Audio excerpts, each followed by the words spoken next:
제2종교개혁의 핵심적인 메시지가 뭘까요? 이기는 자만이 천국에 들어간답니다. 14만 4천만이 첫째 부활한다는 겁니다. 영으로 육신을 이기는 자가 영생에 이른다는 말씀입니다. 그렇기 때문에 제2종교개혁에서 우리가 사역의 목표를 뭐로 삼아야 됐습니까? 두 가지 사역의 목표를 삼아야 되겠죠. 그거는 종교개혁자들이 말한 것처럼 예수 그리스도를 믿음으로 말하며 구원받는다. 그 구원의 메시지를 전하고 또 그것을 확실하게 믿음으로 새기는 것 필요합니다. 이것은 불신자에게 해당되는 이야기겠죠. 그런데 주님께서 우리에게 제2종교개혁의 사명으로서 또 전해야 할 메시지가 있습니다. 당신이 예수를 믿고 죄사함 받고 의롭다함을 받고 거룩하게 되고 그리고 당신이 이제 거듭나고 성령이 오셨고 성령 세례를 받고 은사를 받고 능력을 받고 교회를 다니고 성경 말씀을 보고 신실한 하나님의 사람이라고 하지만 당신이 이기는 자가 되지 않으면 천국에 못 들어갑니다.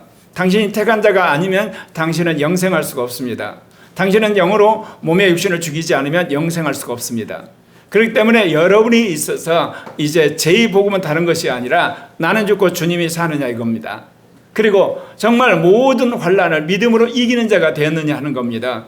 그리고 여러분의 삶 속에서 영으로 육신을 이기느냐 이것을 여러분 질문하셔야 되고 이건 단순히 복음이 아닙니다. 이기는 자를 세우는 겁니다.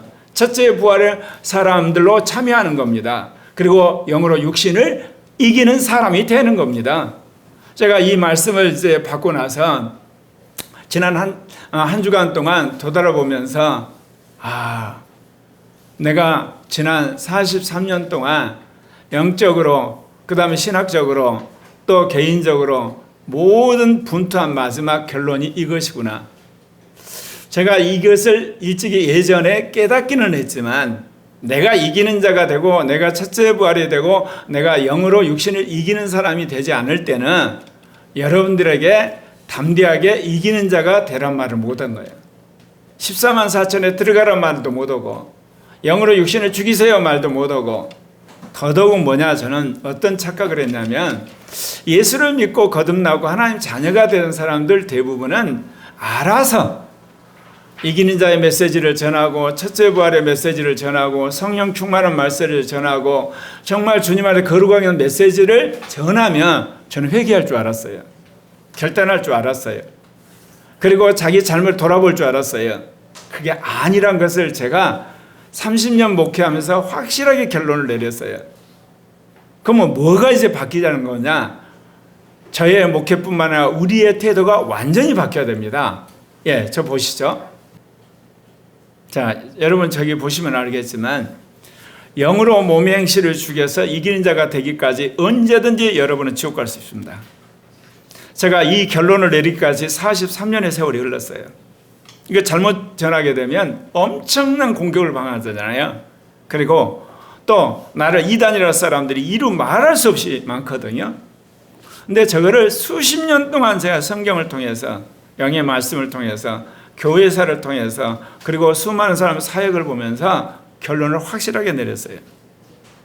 그렇다면 우리가 예수를 믿음으로 구원받는다고 하는 종교개혁의 메시지를 전해 수많은 사람들을 예수를 믿게 하고 그 다음에 성령 받게 해서 하나님 자녀가 되게 했다면 어디까지?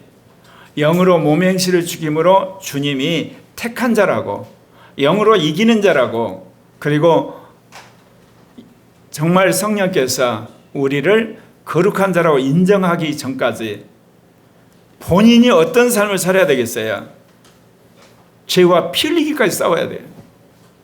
육신과 그야말로 혈투를 해야 되는 거예요. 옛사람과 세상과. 우리는 착각하고 있다는 거예요.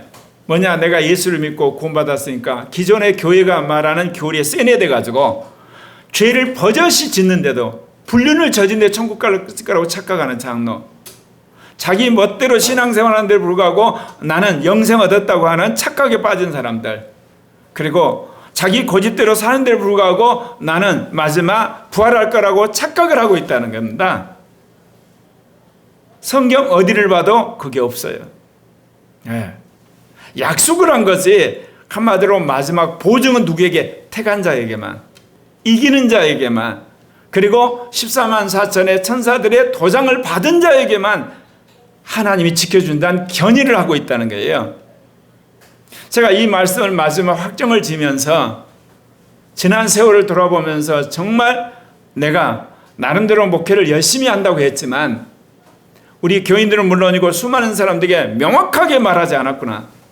그런데 여기서 조심할 거는 이 메시지를 잘못 전하게 되면 거꾸로 마귀의 종노릇하게 만들어버린다는 거예요. 왜냐하면 예수를 믿음으로 구원받으면 다 끝난 줄 알았는데 이제 이기는 자가 되기 위해서 무언가 할 일이 남아있다고 생각하나, 뭔가 내가 하나님 앞에 특심을 내야 되는, 그리고 내가 엄청난 헌신을 해야 된다는 부담감 속에서 사람들이 좌절을 해가지고 될 대로 되라고, 예? 나도 모르겠다고 다시금 마귀의 종노를 할 사람이 생겨버린다는 겁니다.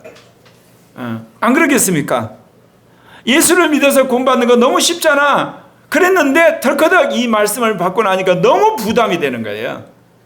그리고 굉장히 실패할 때마다 좌지되면서 나는 패배한 자가 되는 거 아니야? 나 이렇게 지옥 가는 거 아니야? 그것이 새삼스럽게 우리에게 올 수 있다는 겁니다. 예. 그러면 어떻게 해야 되냐? 교회가 해야 될 일을 말씀드린 거예요. 왜 교회가 사랑을 해야 되는가? 교회가 왜 거룩한 공동체가 되는가? 왜 교회가 성령 충만한 해야 되는가? 교회가 연약한 자를 돌보아야 되는가? 그 마귀에게 속는 사람을 교회가 사랑으로 돌봐야 됩니다. 그리고 교회가 정말 섬기는 자세로 그 영혼을 깨워야 됩니다. 그러면서 권면을 하고 견책을 하고, 그리고 그 잘못을 지적해서 그 잘못된 생각과 옛 가치관과 사고방식을 자기가 깨고 한 단계 믿음으로 정진하도록 먼저 믿은 사람이, 먼저 이기는 자가 된 사람이, 먼저 태감을 받은 자가 그 섬김과 수고와 사랑을 해야 되는 거예요. 그러니까 교회에서 그 어떤 연약한 자를 또는 육신적인 크리스찬들을, 어린아이와 같은 사람들을, 이제 겨우 거듭난 사람들을 시험 들게 하는 일은 절대로 해서는 안 된다는 겁니다. 저는 그랬거든요. 시험 들면 그래도 회개하고 돌아오기 아니에요. 마귀 밥이 돼서 영원히 지옥 갈 수도 있는 사람이 있어요. 예. 그래서 주님이 연약한 자를 긍휼히 여기란 말을 하신 거예요. 사랑으로 섬기란 이야기. 그래서 주님이 저고 신은수 목사, 그리고 요즘에서 간사들을 정말 하나님께서 들들 볶고 말씀으로 두들겨 깨가지고 완전히 자아를 깨뜨린 이유를 확실히 알게 됐어요. 왜 그러냐면 이제 예수를 믿고 교회 오는 사람들 있잖아요.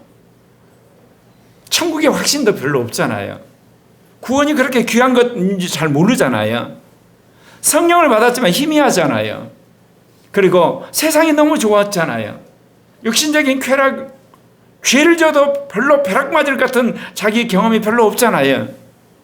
그런 사람을 어떻게 하면 저기서 말한 한 단계 한 단계 영적으로 성장을 해서 영으로 몸의 행실을 죽이는 이기는 자가 되기까지 우리가 믿음의 기적을 베풀어 줘야 되고, 사랑의 수고를 해야 되고, 그리고 소망을 가지고 인내를 해야 되는 그런 지도자들이 필요한 거예요.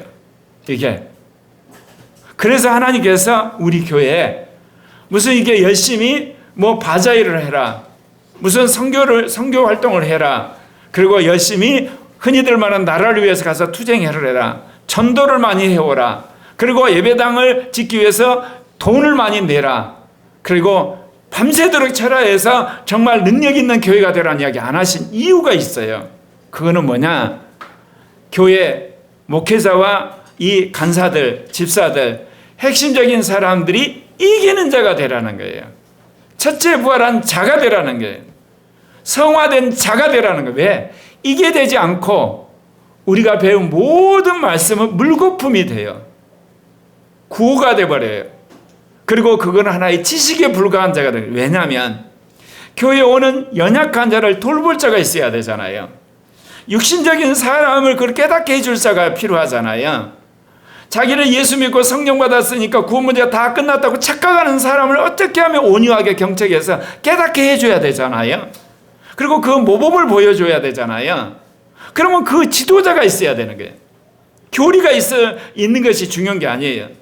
지식이 있는 게 중요한 게 아니고, 그런 멋있게 보이는 예배 드리는 게 중요한 게 아니고, 그런 것을 실제로 사는 사람이 삶을 통해서 보여줄 뿐만 아니라 그렇게 인도를 하는 영적인 확실한 멘토가 있어야 되는 거예요. 그러니까 하나님께서 지난 수십 년 동안 저를 이기는 자로, 첫째 부활에 참여한 자로, 택한 자로, 그리고 정말 주님 앞에 충성된 자로 나를 만든 거예요. 신은수 목사를 만들고 지금 간사들을 이렇게 만들고 있다는 겁니다. 저 보시면 예수를 믿음으로 구원받은 자가 영적으로 성장하면 어떻게 해요? 이제 성경을 믿고 율법을 볼 때마다 죄를 깨닫게 되는 거죠. 그러면 나 이렇게 지옥 가는 거 아니야? 나 이러다가 멸망하는 거 아니야? 나 이게 버림받은 거 아니야? 그런 의심이 오죠. 왜? 마귀가 계속 뒤에서 부추기니까. 그럴 때 어때요? 성령이 너 구원받았다는 걸 인치는 거예요. 그러면 성령이 이제 인치는 걸 알면 그 말씀에 순종해 성령세를 받고, 성령세를 받으면 천국이 내 안에 오는 거니까 온 세상이 내 것 같은데, 나중에 어때요? 다시금 육신이 발동하고 원죄가 발동하고 옛사람이 발동하고 세상이 좋고, 그리고 율법적이 되면 자기 의가 드러나고, 그러면 어때요? 또다시 정말 내가 구원받은 자녀야? 내가 언약 가운데 있는 자녀야? 나 이러다 천국 가? 또 의심이 오잖아요. 그럴 때 믿음으로 구원받는다는 내 말을 아예 다시금 새기시는 거예요. 그러니까 3중 4중 우리 안에 안전장치를 하는 거죠. 예수를 믿음으로 구원받는 거, 하나님 은혜다. 성령으로 또 세례를 주고, 그리고 어때요? 이제는 믿음으로 의롭다는 내 말을 주고, 그런 가운데 은사가 나타나면서 하나님이 나와 함께 하시는구나. 정말 천국이 있는 거구나. 그렇다면 내 인생 여기다 걸어야 되겠다는 마음의 소원이 생기는 거예요. 이제 그런 사람들이 어때요? 이제 이성과 마음과 영에 새겨진 법을 따라서 계명을 지키기 시작하는 거예요. 죄와 피튀기 싸우는 거죠.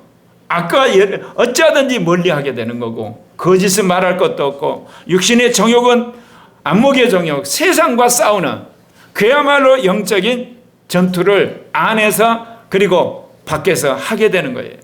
그러면서 어찌하든지 내 영혼 몸과 마음의 성전을 성령 안에서 거룩하게 함으로 성화에 이르는, 결론적으로는 이제 영으로 몸의 행실을 죽이는 삶을 살기 시작한다는 거죠.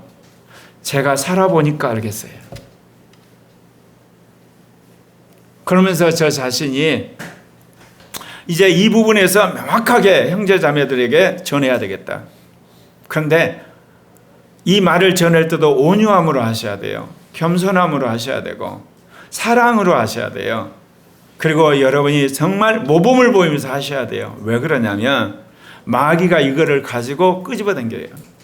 저 표에서 보시면 알겠지만 예수를 믿음으로 구원받은 사람이 영적으로 단계 넘어서 어디까지 가야 되나요? 영으로 몸의 행실을 죽여서 마지막 하나님이 택한 자라 도장 찍을 때까지, 영으로 이기는 자라고 천사가 인정할 때까지, 성령 안에 거룩한 자라고 주님이 인정할 때까지, 그 단계까지 가야 되는데 마귀는 끊임없이 저기 까만 낭떠를 끌고 가죠. 왜? 속이는 자예요. 미혹하는 자예요. 그러니까 우리가 사랑으로 하지 않고 겸손함으로 하지 않고 그 사람을 돕는 심정으로 하지 않으면 마귀가 그 사람을 하여금 냉담하게 해요. 에라 모르겠다. 포기해버려요. 뭐 이게 천국이 있냐? 나도 모르겠다. 그러면서 돈에 미치고 게임에 미치고 음란함을 미치고 자기 고집에 미치고, 그리고 자기 주관적인 생각에, 완악함에, 그리고 정말 놀이에, 그리고 자기가 좋아하는 것에 미쳐버리는 거예요. 결국 어디로 가겠어요? 그 영혼 멸망의 길로 갈 수도 있다 이겁니다. 근데 왜 제가 갈 수도 있다 그러냐면, 그 사람이 그렇게 가더라도 그 사람 마음속 깊은 곳에서 영이 탄식할 때 마지막 십자가 우편에 있는 강도처럼 주여 나를 용서하옵소서 그러면 점프가 일어나서 여러분 이기는 자가 인정받고 천국에 갈 수는 있어요. 그러나 대다수는 한마디로 낭떠러에 떨어져서 지옥으로 간다 그 이야기입니다. 사랑하는 형제 자매 여러분, 저 도표를 보면서 여러분은 지금 이 빨간 줄을 향해서 도전을 하면서 위로 올라가고 계시나요? 아니면 올라갔다가 까만 줄 타고 내려오고 계시나요? 이건 심각한 이야기예요, 여러분. 이 말씀이 여러분에 새겨지지 않으니까 예배터에 줘라도 아무 상관이 없어요. 예. 돈을 내 맘대로 써도 상관이 없고, 시간을 전부 내가 주인 돼서 쓰고, 인간관계 때 죄를 져도 아무 상관없어요. 왜? 은근히 안에 속에 나는 구원받았으니까. 그러면 잘못된 구원은, 성령이 도장 찍지 않는 구원을 누가 이게 보장해요? 주님이 주인 되지 않는 사람을 주님이 어떻게 책임져요? 하나님 나라만을 위해서 살지 않은 사람을 하나님이 어떻게 너 천국에 들여보낸다고 하시겠어요? 제가 지난 세월 동안 이런 이야기를 하게 되면 혹시 잘못될까 아닐까 했을 때 주님이 그 안정장치를 말한 거예요. 너가 진실로 그 영혼을 사랑할 때, 그 영혼의 정말 구원 문제에 대해서 너가 노심초사한다면 그 사랑의 마음으로 권면을 해라. 이제 율법적으로 정죄하거나 또는 나는 하는데 너는 못한다고 하는 식으로 책임을 묻는다든지, 왜 너는 이것도 못하냐는 식으로 사람을 책망한다든지, 너 이러면 지옥 가는 협박식으로 하면 안 된다, 그 이야기입니다. 왜? 마귀가 그를 빌미로 해서 그 영혼을 끌고 가버려요. 이게 자기 마음속에 다시 소망이 일어나야 되잖아요. 아, 난 성령을 따라 살아야 되겠다. 천국은 꼭 가야 되겠다. 난 정말 이기는 자가 돼야 되겠다. 난 그럼에도 불구하고 주님 앞에 갈 거야 하는 마음이 일어나야 되는 거예요. 그러니까 여러분이 어떤 사람을 권면했는데 결론적으로 그 사람 마음속에 아, 그래, 나는 죄인이야. 그럼에도 불구하고 나는 주님 앞에 가야 되겠다. 그러면 올바른 상담을 한 거예요. 아무리 여러분이 미사역으로 이야기했더라도 그 사람 마음속에 나도 모르겠다. 될 대로 되라지. 그러면 상담 잘못 하신 거예요. 그래서 하나님께서 저를 비롯해서 고리학교에 간사님들과 집사님들, 핵심적인 사람들을 이기는 자여 첫째 부활에 참여한 자로 세우시고, 겸손하고 온유하고 인내하고 사랑하고, 그리고 정말 영혼을 긍휼히 여긴 자로 먼저 세우신 거예요. 형제들아, 내가 신령한 자들 대함같이 너에게 말할 수 없어서 육신에 속한 자 곧 그리스도 안에서 어린아이들 대함과 같이 하노라. 내가 너희를 젖으로 먹이고 밥으로 아니하였노니 이는 너희가 감당하지 못하였음이니와 지금도 못하리라. 네. 제가 주님의 이 진리를 강하게 전하고 싶은데 전하지를 못했어요. 왜? 전하면 도망가 버리고 낙심해오고 좌절하고 될 대로 되라는 식으로 될까 봐. 근데 주님이 그 안전장치가 뭐겠어요?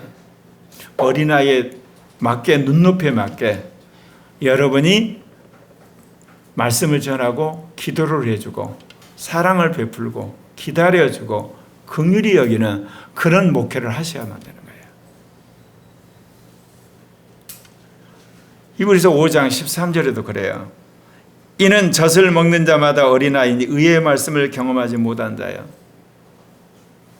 여러분, 패배하기 쉬운 자의 특징이 뭐예요? 의의 말씀을 경험하지 못했어요. 그러면 의의 말씀을 경험했다는 게 뭐냐? 죄가 떨어진 경험이에요. 우리가 죄 속에 살잖아요. 근데 의의 말씀을 여러분이 이제 깨달았어요. 아, 나 저기 살아야 되겠다. 그게 이제 믿어졌어요. 그 다음에 그걸 실천했어요. 그럼 무슨 일이 벌어지냐? 죄가 떨어져 나가요. 그래서 의의 말씀을 경험하지 못한 자들은 어린아이예요. 얼마든지 마귀한테 속아서 지옥으로 갈 수 있는 사람들이에요. 이러한 것들을 지난 수십 년 동안 제가 거듭난 걸로 생각하면 거의 60년이죠. 다 경험하고 나니까 이게 너무너무 분명한 거예요. 왜 사도 바울이 그렇게 강하게 편지에 그렇게 쓰지 않고 아주 오묘하면 겸손하게 온유하게 하면서도 강력하게 이야기했는가를 이제서 그 비밀을 알겠어요. 이야기하기는 해야 되겠는데 그가 온유하고 겸손하게 말하지 않으면 거꾸로 오해해가지고 마귀 밥이 돼가지고 그 사람이 마귀한테 속아서 지옥으로 가버리니까 그래서는 안 된다는 거예요. 데살로니가전서 5장 14절에 또 형제들아 너희를 권면하노니 게으른 자들을 공개하며 마음이 약한 자들을 격려하고 힘이 없는 자들을 붙들어주며 모든 사람에게 오래 참으라. 여러분이 다시금 신약 성경을 쭉 한번 펼쳐보십시오. 약한 자, 게으른 자, 나태한 자, 죄진 자, 완악한 자, 이런 사람을 향한 한없는 긍휼과 불쌍히 여김과 그리고 그들을 사랑으로 돌보라는 이야기를 계속하는 거예요. 왜냐? 그 상태로 그 사람을 그대로 두게 되면 결국 마귀한테 끌려서 멸망의 길로 가기 때문에 그렇습니다. 그래서 이제 우리는 분명합니다. 2단계 복음을 전해야 됩니다. 예수 그리스도를 믿음으로 말미암아 죄사함 받고 의롭게 되고 거룩게 되고 거듭나게 되고 생명책에 기록이 되고 성령을 받게 되고 하나님 자녀가 됩니다. 그 말씀이 마음에 새겨지고 이제 성경을 하나님의 말씀의 재료로 받아들이고 이제 교회에 나오는 사람에게 전해야 할 2단계 복음. 당신은 이기는 자가 되셔야 합니다. 당신은 택한 자입니까? 당신은 거룩한 자입니까? 당신은 천사가 보증하는 사람입니까? 당신은 하나님이 견인한 자입니까? 그럴 때 여러분 마음속에서 저는 그렇게 믿습니다. 그것이 여러분 안에 양심에 찔리지 않고 그 다음에 여러분 안에 성령이 거슬리지 않고 나오는 사람이 되셔야만 돼요. 그래서 사도 바울이 오늘 빌립보서 3장 17절에서 명확하게 이야기합니다. 형제들아 너희는 함께 나를 본받으라. 그리고 너희가 우리를 본받은 것처럼 그와 같이 행하는 자를 본받으라. 이제 제가 저 이야기를 할 수 있어요. 여러분 저를 본받으세요. 제가 살아온 길을 따라오세요. 이기는 자의 길, 여러분 14만 4천의 길, 성도의 길을 따라오시기를 바랍니다. 나는 죽고 주님이 사시는 길로 가시기를 바랍니다. 뿐만 아니라 오늘 사도 바울이 뭐라고 그래요? 우리를 본받는 자를 본받으라 그랬어요.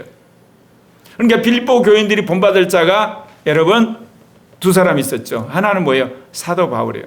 나를 본받으라 그랬어요. 또 하나 우리를 본받는 자들을 본받으라 그랬어요. 이게 초대교회의 비밀이에요. 그래서 예수님이 3년 반 동안 심혈을 기두는 게 뭐냐? 당신의 대리자, 당신을 보여줄 자, 제자들을 키우는 거였어요. 바울도 마찬가지예요. 바울도 복음을 열심히 전했지만 더 심혈을 기우는 건 뭐냐? 자기 분신과 같은 자신이 사는 대로 사는 사람을 키우는 거였어요. 하나님께서 코리아 교회 지난 30년 동안 하신 일이 그래요. 너가 남의 본보기가 되라는 거 하나, 그리고 너와 더불어 본보기가 될 사람을 키우라는 거. 이게 명확합니다. 여러분 이제 나를 본받으세요. 그 사람이 목사가 되셔야 됩니다. 나는 그런 말을 할 수 없고요. 성경대로 따라가고 사도와 선지자들 그러면 목사 되지 마시고 그냥 전도사님으로 계세요. 장로님으로 계시든지 말하자면. 그래도 얼마든지 주의를 할 수 있거든요. 그러면서 이기는 자 되셔야 돼요. 첫째 부활한 자 되셔야 되고 성화된 자 되셔야 돼요. 믿음이 연약한 자를 너희가 받되 그의 의견을 비판하지 말라. 믿음이 연약한 자를 받아주는 것. 제가 교회 안에서만 그렇지 밖으로 한국 교회라든지 한국의 목회자들을 비판할 일이 얼마나 많겠습니까? 근데 성령께서 비판을 못하게 하세요. 왜냐? 비판은 그것으로 너가 비판을 받는다가 첫 번째고요. 두 번째, 비판한들 그 사람들이 안 바뀐다는 거죠. 그리고 너가 잘난 체 하는 것에 불과하다. 할 필요 없다. 여러분 연약한 자들 여러분 봤대. 연합직간대 한 모든 걸 둘러쓰고 여러분이 참을 줄 알아야 돼요. 왜냐하면 교회에서 특권을 가진 사람은 초신자들이에요. 교회에서 날뛰는 사람도 육신적인 크리스찬이고 교회에서 뭔가 빛과 번쩍하는 사람들은 다 뭐야? 잘났자는 사람이거든요. 그런 사람을 계속 온유하고 경청함으로 영적인 사람을 만들려면 여러분이 사랑으로 그들을 이제 섬기셔야 되는 거 아니겠습니까? 그래서 사도행전 20장 35절에 바울이 그럽니다. 범사에 여러분에게 모범을 보여준 바와 같이 수고하고 약한 사람들을 돕고 또 주 예수께서 친히 말씀 주는 것이 받는 것보다 복이 있다 하심을 기억하여야 할지니라. 예, 그렇습니다. 여러분 주를 위해서 그리고 교회를 위해서 연약한 자를 위해서 그리고 죽어가는 이방인들을 위해서 불쌍한 마음이 있고 그들의 삶의 모범이 될 뿐만 아니라 그들을 위해서 퍼주는 사람이 지도자가 되어야 된다는 겁니다. 그 때문에 마태복음 5장 19절에서 분명히 이렇게 얘기해요. 그러므로 누구든지 이 계명 중에 지극히 작은 거 하나라도 버리고 또 그같이 사람을 가르치는 자는 천국에 지극히 작다 일컬음을 받을 것이요 누구든지 일을 행하며 가르치는 자는 천국에 크다 일컬음을 받으리라. 사랑하는 형제 자매 여러분, 우리가 어떻게 이깁니까? 고린도후서 5장 7절에 이는 우리가 믿음으로 행하고 보는 것으로 행하지 아니함이라. 여러분, 믿음으로 이기는 거예요. 여러분이 일단 진리를 알아야 돼요. 그래서 성경 말씀도 많이 알아야 되고 설교도 많이 들어야 되고, 그리고 여러분이 신학도 어느 정도 알아야 되겠지만 중요한 그다음 믿으셔야 돼요. 그다음 믿음으로 행하셔야 돼요. 믿음으로 증거를 나타내야 돼요. 믿음으로 싸워서 이기셔야 돼요. 네. 그래서 주님이 그걸 원하시는 거예요. 그런데 믿음으로 이기는 사람에게 필히 따라오는 건 뭐겠어요? 성령 충만과 영의 충만을 따라서 영으로 육신과 싸우는 거예요. 그리고 영으로 옛사람을 벗는 거예요.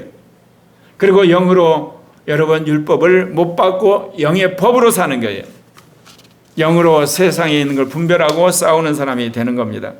그래서 빌립보서 3장 18절에 내가 여러 번 너희에게 말하였거니와 이제도 눈물을 흘리며 말하노니 여러 사람들이 그리스도의 십자가의 원수로 행하느니라. 나는 고려학교 어린아이들, 청소년, 청년들, 그리고 장년들 보면서 오늘 사도 바울의 그 심정을 알겠어요. 눈물을 흘리면서 사도 바울이 지금 그대 호소를 하는 거예요. 예수 그리스도의 십자가의 원수로 살고 있느니라. 이건 뭐겠습니까? 여러분들 이대로 살면 지옥 갑니다. 그 이야기예요. 제가 30년 동안 설교한 이야기가 뭐예요? 이기는 자가 되라는 이야기잖아요. 첫째 부활에 참여한 사람이 되라는 거 아니에요? 영으로 육신을 이기는 사람이 되라고 그렇게 이야기를 했는데도 전혀 여러분 마이동풍이에요. 어떻게 그럴 수가 있을까요? 그럴 수가 있어요. 우리가 그들의 더 사랑을 가지고 그리고 더 겸손하게 그러나 확고하게 경책하고 권면하지 않아서,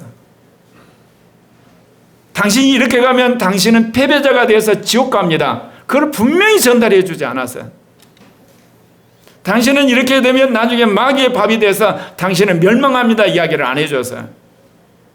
왜냐하면 저 안에도 제2 종교개혁의 메시지를 똘똘 뭉치기보다는 종교개혁의 메시지, 예수 믿으면 천당 간다는 생각에 흔적이 남아있는 거예요. 하나님 은혜로 구원받게 하셨는데 마지막 천국 보내지 않을까?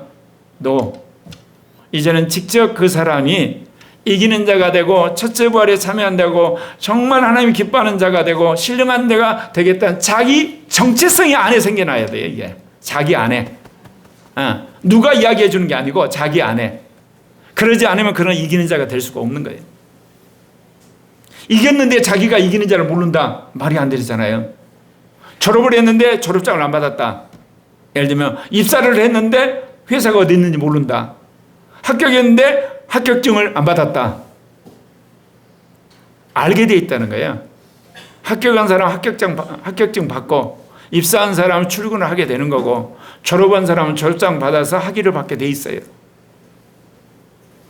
사랑하는 형제 자매 여러분, 영적 각성을 근본적으로 하셔야 돼요. 그리고 이제 코리아 교회 사역 목표는 이기는 자예요. 첫째 부활한 사람이요, 성화된 사람이요, 태간 자예요, 주님과 동행하는 사람이에요. 그동안 교회가 어땠죠? 예수 믿고 구원받으면 돈 벌라야, 취직하라야, 성공하라야, 잘 되라는 거야, 인간적으로 행복하라야, 성적 올리라야. 근데 이거를 잘못 들으면 어때요? 성적 올린 거 관계없어. 사업 열심히 하는 것과 관계없어. 이거 공부하는 거 관계없어. 이거는 이 땅에서 열심히 사는 거 관계없어. 그것은 더더욱 문제가 있어요. 학생이 공부하지 않고 뭐 하겠어요? 게으르요. 유튜브 봐요. 친구와 놀아요. 온갖 음란한 지대요. 악한 지대요. 그건 멸망의 지름길로 가는 거예요. 사업하는 사람은 사업하지 않고 어때요? 친구들과 같이 게임이나 하고 야구장에 놀러 가고 아니면 술이나 먹고 그리고 횡령하고 그런 식으로 가면 그 멸망의 길로 가려고 자기도 폼 잡는 거예요. 주님이 분명히 말씀하셨어요. 가늠한 여인들아, 세상과 벗된 것이 하나님과 원수됨을 알지 못하느냐? 그런즉 누구든지 세상과 벗이 되고자 하는 스스로 하나님과 원수되는 것이라. 세상과 벗되면 하나님과 원수된다니까요, 여러분. 하나님의 원수가 하나님 나라 들어갈 수 있나요? 못 들어갑니다, 여러분. 근데 우리는 하나님과 원수된 짓을 하면서도 천국 간다고 생각하고 있잖아요. 이게 거짓된 복음이라니까요. 하나님과 원수된 것을 이제 종집으로 찍으셔야 돼요. 예. 세상 속에 살지만 세상을 사랑하시면 안 돼요. 또 로마서 8장 7절에 육신의 생각은 하나님과 원수가 되나 이는 하나님 법에 굴복지 아니할 뿐 아니라 할 수도 없습니다. 육신에 있는 자는 하나님을 기쁘게 육신의 생각은 하나님과 원수라고 생각하는데 육신의 생각을 다반사로 해요. 우리가 이렇게 하나님과 원수되면서 나는 천국 갈 거다. 그런 구원의 확신이 어디다가 쓸모가 있냐고요. 모르핀 주사를 준 거예요. 목사들이. 왜? 그 사람들을 교회에 헌금하게 하고 봉사하게 하고 일하게 하고 수고하게 하고 그 마지막 신천지로 가버려요. 마지막에는 가나안 신자가 돼버려요.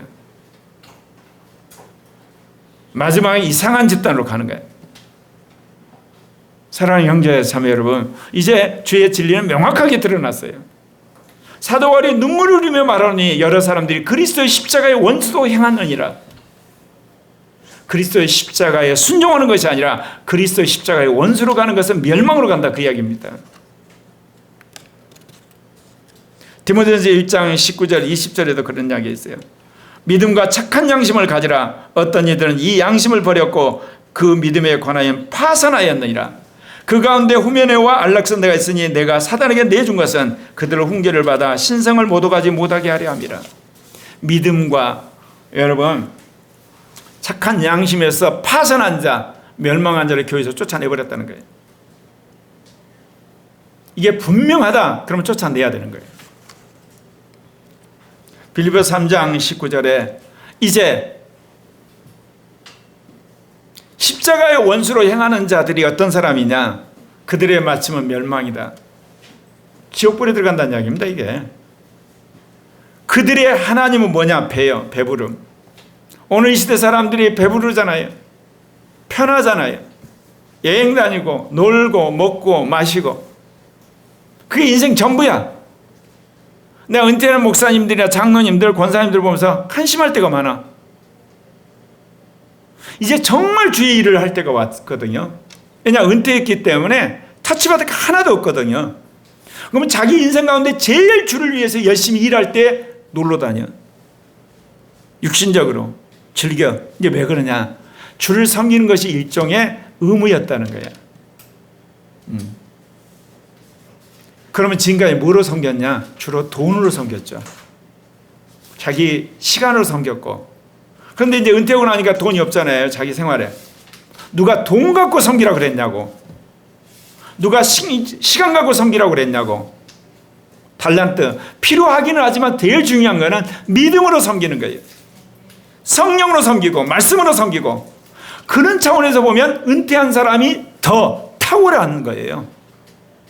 완전히 거꾸로 사는 거예요. 그래서 정상적인 사람이라면 은퇴하고 나서 선교사로 가셔야 돼요. 아니면 국내에서 문화 선교사를 하는 거고. 건강이 허락만 한다면.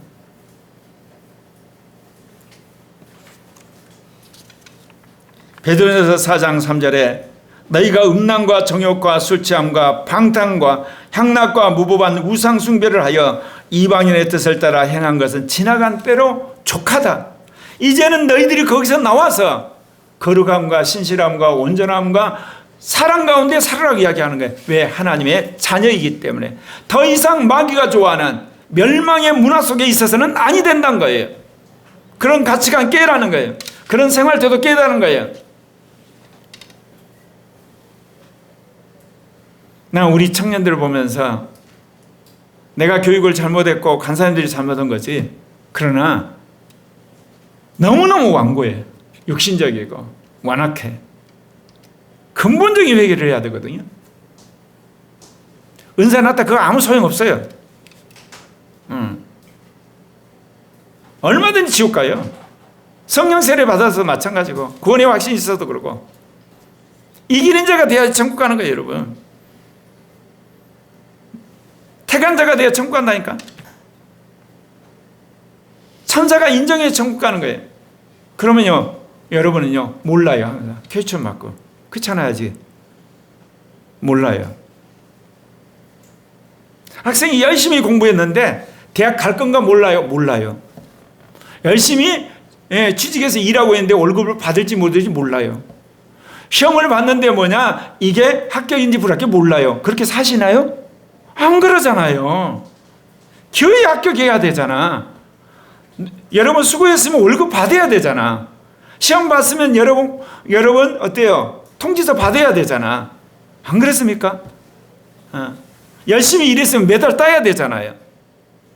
근데 왜 구원 문제만은 그러지 않았을까요? 그건 뭐냐? 잘못된 구원론, 절반이 부족한 구원론에 도취돼가지고 마귀한테 속아서 그래요. 이게 명확합니다, 여러분. 그러니까 여러분이 그러는데 나는 이기는 자라고 확신할 수 있냐, 그지? 나는 택한 자라고 주님 도장 받았냐, 그지? 안 그러면 어때요? 돌아보아서 여러분을 넘어지게 하는 모든 것과 싸우셔야 돼요. 그럼 돼요. 그러니까 여러분이 죄를 졌다고 주님이 책망하지 않으세요. 회개한 사람은 살 길 있거든요. 네 죄를 졌는데 어떤 사람을 책망하냐? 회개하지 않고 거기에 대해서 자기가 결단하지 않는 사람을 책망하는 거예요. 생각해 보세요. 우리 예수 믿고 나서 죄 안 진 사람 있어요? 한 사람도 없어요. 성령 받고 육신적으로 안 산 사람 있어요? 없어요, 다. 그런데 어떤 사람이 계속해서 영적인 그 사슬을 여러분 건너뛰어서 마지막 이기는 자가 되냐면 넘어질 때마다 내가 육신적이구나. 내가 죄졌구나. 내가 악한 놈이구나. 내가 쓰레기구나 인정을 하고 죄의 은혜를 구하는 사람이 한 단계 한 단계 올라가는 거예요, 여러분. 우리 자체가 구원을 만들 능력이 없는데 어떻게 주님이 우리한테 야, 너 거룩하게 살아. 너 이게 착하게 살아. 너 법대로 살아. 너 계명대로 그런 말 안 하세요. 근데 주님이 뭐를 요구하냐면 거룩하게 살려면 마음은 너 품을 수 있잖아. 너 속사람이, 너 새사람이, 너 새로운 피조물이 됐으니까 천국은 사모해야 되는 거 아니야? 그리고 너 기도하는 마음은 있어야 되는 거 아니야? 너 성경 보려고 하는 것은 있어야 되지 않냐? 너 회개는 해야 되지 않냐? 너 잘못한 거 시인은 해야 되지 않냐? 네가 쓰레기라는 거 인정해야 되냐? 그거 인정해야 되잖아. 그거 인정 안 하면 주님 몇 번 이야기하다가 결국 떠나시는 겁니다. 너는 그것도 싫어한다고 보니까 성령이 안에서 나 여기 있을 자리가 없다는 거예요. 그래서 사도 바울이 뭐냐? 속사람은 하나님 법을 즐거워한다 그랬어요. 그래서 너희가 구원을 이루라 그랬어요. 기도하라고 그랬어요. 은혜를 구하라고 그랬어요. 속사람은 그럴 수 있어요. 우리 얼마든지. 그러나 완성은 하나님이 하시는 거예요. 주님이 해주세요. 성령이. 빌립보서 3장 20절 그러나 우리의 시민권은 하늘에 있는지라 거기로부터 구원하는 자 곧 주 예수 그리스도를 기다리느니. 제가 부활에 대한 확신이 있고 주님 재림에 대한 확신이 있어서 제가 이 말씀만 들을 때마다 가슴이 벌렁벌렁 하는데 제가 이 이야기를 전하면서 늘 마음속에 어떤 생각이 있냐? 내가 꼴통이어서 그런 건가? 내가 성령세를 너무 세게 받아서 그런 건가? 내가 목사여서 그런 건가? 왜? 수많은 신학자를 보고 목회자들을 보고 평신도들을 보면 내 시민권이 하늘에 있다는 정체성이 별로 없어. 이 땅의 정체성이 너무 강해. 그러면서 야, 이게 내가 잘못된 건가? 아니에요, 여러분. 이기는 자의 정체성은 뭐냐? 이 땅의 국적보다 천국의 국적을 중요시 여겨요. 명확합니다, 이거는. 그리고 이 땅에서 잘 되는 것보다 주님 재림할 때 내가 주님의 인정받는 거예요. 어제는 신 목사님이 굉장히 나를 위로해 주는 이야기를 했어요. 뭔 이야기를 했냐? 내가 지금 병이 걸린 게 있거든요. 무슨 병이 걸렸냐? 내가 이게 수십 년, 어렸을 때부터 생각하면 60년이고 성령 받은 지 43년이고 목사 된 걸로 30년인데 그렇게 열심히 한 것 중에 뭔가 열매 맺는 게 하나도 없어. 코리아교회에 있는 여러분이 열매 전부야. 근데 이게 내 마음에 찬양 안 차잖아. 주신 말씀에 비교했을 때. 주신 말씀은 정말 세상을 뒤집을 만큼 엄청난 말씀을 주셨는데 그래서 속에서 늘 약간 삐진 마음이 있어.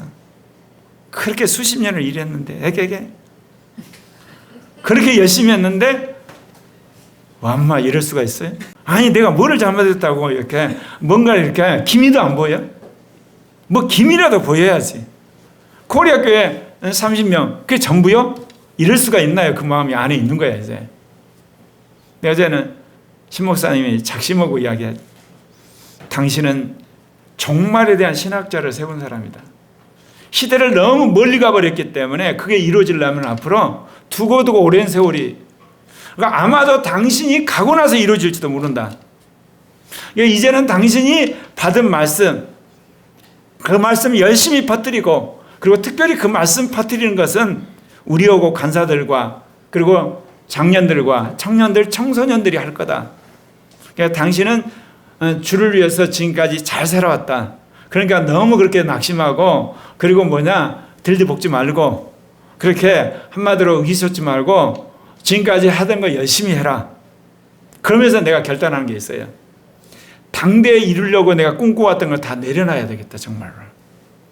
정말 내가 성령을 따라서 신나게 하던 일 열심히 하다가, 말하자면 제2종교개혁이 가시적으로 안 일어나도, 민족의 복음통일을 안 일어나도, 그리고 정말 한국을 중심으로 아시아 복음화 다 안 돼도 이제 관계없이 하던 일 계속 열심히 하면서 세 가지 폭발에 집중해서 내 인생 마감해야 했던 가치관이 또 하나 변혁이 왔어요.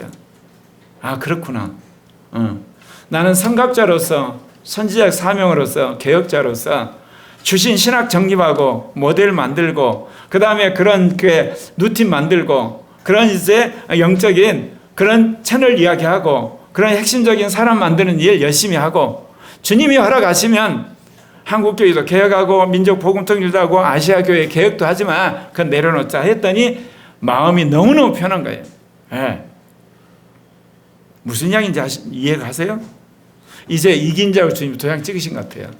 첫째 부활에서는 소망이 생겼고, 그러면서 내가 이루려고 했던 것도 다 내려놓고 주님이 이루는 데 맡기는 그런 사람이 되게 됐어요. 빌립보서 3장 21절에 그는 만물을 자기에게 복종하게 하실 수 있는 자의 역사로 우리의 낮은 몸을 자기 영광의 몸의 형체와 같이 변하게 하시라. 이런 말씀을 여러분 잘 따라가면서 해석을 해야지. 뭔 말이냐?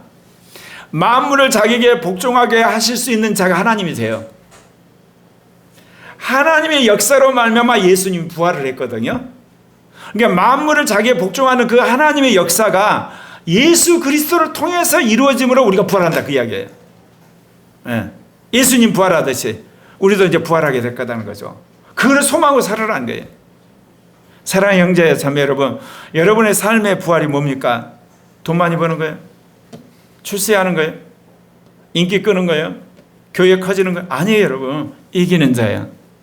첫째 부활이야. 택한 자야. 천사가 인정하는 사람이야. 이게 삶의 목표 한 중앙에다 세워놓으셔야 돼요. 근데 왜 여러분 축복을 받아야 되냐? 축복을 받으면서 그게 굳어지는 거야. 아, 하나님 살아계시는구나. 나는 기필코 이기는 자가 되어야겠다. 열심히 공부를 해야 돼. 아, 지혜를 주는 걸 보면서 아, 주님이 살아계시는구나. 그걸 경험하면서 나 이기는 자가 되어야 되겠다. 열심히 여러분 기도했는데 병이 나왔어. 하나님이 나와 함께 하는구나. 아, 그래. 이게 이기는 자가 되어. 그것에 대한 불쏘시개예요. 근데 지금까지 교회는 이거를 인생의 목표를 설정을 해버렸어. 그러니까 육신적이 돼버린 거야. 옛사람이 돼버린 거, 세상으로 가버린 거. 그러니까 수많은 사람이 이단으로 가지. 수많은 사람들이 믿음을 잃어버리고 멸망으로 가지. 여러분, 우리 신앙의 목표를 이제 재정립합시다. 고린도전서 6장 14절, 하나님이 주를 다시 살리셨고 또한 그의 권능으로 우리를 다시 살리시리라. 그렇습니다. 주님이 다시 살리십니다. 로마서 8장 11절, 예수를 죽은 자 가운데 살리신 이의 영이 너희 안에 거하시면 그리스도 예수를 죽은 자 가운데 살리신 이가 너희 안에 거하시는 그의 영으로 말미암아 너희 죽음도 죽을 몸도 살리라. 그러니까 죽은 예수를 살리신 그분을 보낸 영이 우리 안에 있게 되면 우리 몸도 다시 살린다고 분명히 말하고 있습니다. 그렇기 때문에 빌립보서 4장 1절에 그러므로 나의 사랑하고 사모하는 형제들, 나의 기쁨이요 면류관이 사랑하는 자들아, 이와 같이 주 안에 살아. 내가 하나님 나라 갔을 때 하나님이 상을 주는데 근거가 딱 두 가지예요. 하나는 뭐냐? 내 영과 내 마음과 내 속사람이 얼마나 깨끗해졌느냐. 그렇다고 해서 하나님이 상을 주는 기준이 하나 있고요. 또 하나는 내가 얼마나 많은 사람들을 전도를 해서 구원을 했냐. 얼마나 많은 사람을 양육해서 그 사람을 거룩하게 만들었냐. 얼마나 많은 사람을 이기는 자로 세웠냐. 그거 두 가지 갖고 평가하세요. 대통령? 아무 상관없어요. 재벌? 아무 상관없어요. 여러분 총장? 상관없어요. 담임 목사? 상관없어요. 여러분, 과학자 상관없어요. 그거 모든 것이 무슨 수단이냐? 다른 사람을 섬기는 수단인 거예요. 다른 사람을 어떻게 하면 복음을 전하고 거룩하게 만들고 그 사람을 신실하게 만들고 이긴 자로 만드는 수단이었지 그게 목적이 아니에요. 근데 우리는 그게 목적이 돼버렸어요. 그러니까 육신적이 되고 세상적이 되고 그래서 멸망으로 가는 사람도 너무 많다 이거예요. 그래서 사도 바울이 빌립보서 3장 11절 12절에 뭐라고 하냐? 어떻게 해서든지 죽은 자 가운데서 부활에 이르려 하노니 내가 이미 얻었다 함도 아니요 온전히 이뤘다 함도 아니라 오직 내가 그리스도 예수께 잡힌 바 된 그거를 잡으려. 그렇죠? 바울 부활 안 했잖아요. 부활에는 약속을 받은 거예요. 그러니까 내가 붙들려서 그거를 잡으려고 앞으로 달려간다는 거예요. 저도 똑같은 심정이에요. 주님이 나를 이기는 자로 이제 첫째 부활에 참여한 자로 하나님이 저를 인도하시고 이제 그런 약속을 주셨는데 그럼에도 불구하고 내가 이뤘다든지 내가 이게 완성했다든지 나는 다 됐다는 게 아니라 붙잡힌 바 된 그거를 향해서 앞으로 달려가는 삶을 살게 되겠다는 겁니다. 네. 그렇기 때문에 사랑하는 형제 자매 여러분, 여러분이 나의 기쁨이고 나의 면류관이에요. 내가 주님의 나라 갔을 때 뭐를 자랑하겠어요? 여기 있는 강사님들, 여기 있는 집사님들, 우리 청년들, 그 다음에 청소년들, 어린아이들 세대 복음화 시켜서 코리아 교회와 더 나가서 이 아시아 교회, 세계 교회를 이끌어 미래 지도자를 키우다 왔습니다. 그리고 그를 위한 수많은 신학과 영성과 은사와 리더십과 전략 세우다 왔습니다. 그뿐입니다. 제가 할 일은 그거니까 말하자면 특별히 여러분이라는 거 제가 확실하게 말할 수 있는 거예요. 사랑하는 형제 자매 여러분, 여러분 가운데 아직도 육신적인 생각과 자기 주관적인 착각과 그리고 이 땅의 부귀 영화에 눈독이 들어져 있습니까? 여러분 자칫 잘못 패배한 자가 됩니다. 멸망으로 갑니다. 지금까지 신앙생활은 완전히 숲으로 돌아갈 수 있습니다. 이기는 자는 도장을 받기 전까지. 그래서 빌립보서 4장 2절에서 그 다음에 내가 유오디아를 권하고 순두개를 권하니 주 안에서 같은 마음을 품으라. 왜 이야기를 할까요? 빌립보 교회에 여러 가지 이야기하지만 결정적으로 지도자들이 하나 돼야 되는 거예요. 지도자들이. 최고 지도자들이 하나 되지 않으면 육신이 흘러가요. 옛사람이 그대로 있고 그 다음에 세상적인 물이 흘러가요. 그 다음에 잘못된 교리들이 전파가 돼요. 그리고 사람들을 세상적인 그런 수준으로 키워버리니까 빌립보 교회가 점점 영적 수준이 낮아서 나중에 없어져 버려요. 왜 하나님이 저에게 세대 복음화에 목숨 걸게 한 이유를 아시죠? 제2종교개혁이 내 당대에 끝나지 않을 거라 내가 알았으니까. 아들 때, 그 다음에 손자 때, 요즘에는 이제 양성평등이니까 손녀 때, 증손자 때, 증손녀 때, 이게 계속 가야 되잖아. 근데 나만 그런 게 아니라 우리 집사님의 아들, 딸들도, 집사님의 손자, 손녀도, 증손자, 증손녀들도 그런 사람이 돼야 되는 거야. 내가 청년들을 보면서 제일 안타까운 건 뭐냐? 내가 부족하지만 그 청년들의 인생에 대해 내가 얼마든지 상담자가 될 수 있는데 나한테 상담을 안 하더라고. 자기가 아는 지식, 경험, 그리고 자기가 경험한 걸 가지고 그 속에서 헤매고 있어. 여기 계신 분 중에 저를 가장 많이 사용하신 분이 있어. 김아리 간사님하고 안순희 집사님. 왜 여러분 저를 사용 안 하시나요? 물론 제가 여러분 이야기를 30분, 1시간 들을 수는 없어요. 대충 들으면 금방 알아요. 여러분들하고 수십 년 살았는데. 근데 청년들이 나한테 안 온 것에 대해서 내가 너무너무 의아한 거야. 내가 너무 무섭게 했나? 아니면 내가 상담하지 못할 정도로 별 볼 일 없는 목사인가? 아니면 세대 차이에 도대체 목사님하고 우리는 가치가 아니다 그래서 대화할 상대가 아니어서 그런지. 그러면서 혼자 헤매고 있어. 여러분, 교회 지도자가 너무너무 중요한 거예요. 우리는 부흥하는 교회, 그리고 세상에서 잘 되는 교회를 추구하는 거 아니에요. 영적으로 바로 세워진 교회를 세워가는 거예요. 빌립보서 4장 3절에 또 참으로 나와 멍에를 같이 한 내게 구하노니 복음에 나와 함께 힘쓰던 저 여인들을 돕고 또한 글레멘드와 그 외에 나의 동역자들 도우라. 그 이름이 생명책에 있느니라. 여러분, 살아생전에 생명책이 있다. 이기는 자라고 이야기하는 거예요. 이게. 지워버릴 사람을 이야기한 게 아니에요. 분명히 하나님이 그런 생명책이 있는 이기는 자를 이야기한 거예요. 초대교회가 그랬다는 겁니다. 계시록 3장 5절에 이기는 자는 이와 같이 흰옷을 입을 것이요 내가 그 이름을 생명책에 결코 지우지 아니하고 내 이름을 내 아버지 앞과 그의 천사들 앞에 시인하리라. 주님이 분명히 그렇게 말씀하셨어요. 이기는 자의 삶의 태도가 있어요. 빌립보서 4장 4절에 나옵니다. 주 안에서 항상 기뻐하라. 내가 다시 말하노니 기뻐하라. 이기는 자인데, 택한 자인데, 하나님과 동행하는 자인데, 하나님이 틀림없이 보관을 가지고 계실 거다. 대안을 가지고 계실 거다. 나를 이끌어 줄 거다. 해방시키실 거다. 나를 끄집어낼 거다. 치유할 거다. 하나님 그렇게 하시는 거예요.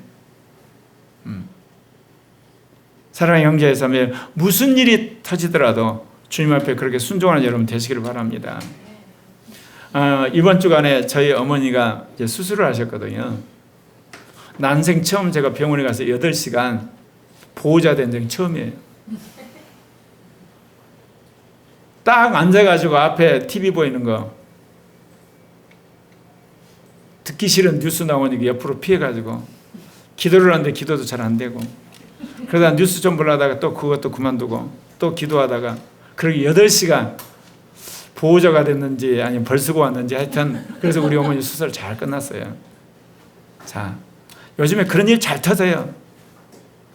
또 어제는 무슨 일이냐, 금요일부터 신 목사님 왼쪽이 아프시더니 아예 아침에 거동을 못 했어요. 새벽 예배도 못 왔어요. 또 뭐 했겠습니까? 옆에 완전히 도우미가 돼가지고 신경정형외과 가서 같이 진찰 받고 그리고 요즘에 와요. 내가 그런 일이 끝나고 나니까 항상 속으로 낙심이 되는 거야. 진짜 책 써야 되겠고 물리학 논문도 써야 되겠고 기도 열심히 해서 성령 폭발해야 되는데 그걸 신 목사님 이야기한 거예요. 그럼 뭐냐? 항상 기뻐하라. 쉬지 말고 기도하라. 범사에 감사하라. 하나님 그렇게 만드시는 거예요. 뭔가는 모르지 주님이 하시겠지. 나는 이렇게 어머니 8시간 보호자 노릇하고 아내를 위해서 한 5시간 해서 보호자 해도 제2종교교회는 이루어질 테고 민족의 복음통일은 이루어질 거고 아시아 복음화는 이루어질 거고 세계교회는 뒤집어질 거다 믿고 사는 예전과는 다른 아주 이상한 삶을 살고 있습니다. 예. 여러분 이기는 자로 세움받는 여러분 되시기를 바랍니다. 기도하겠습니다.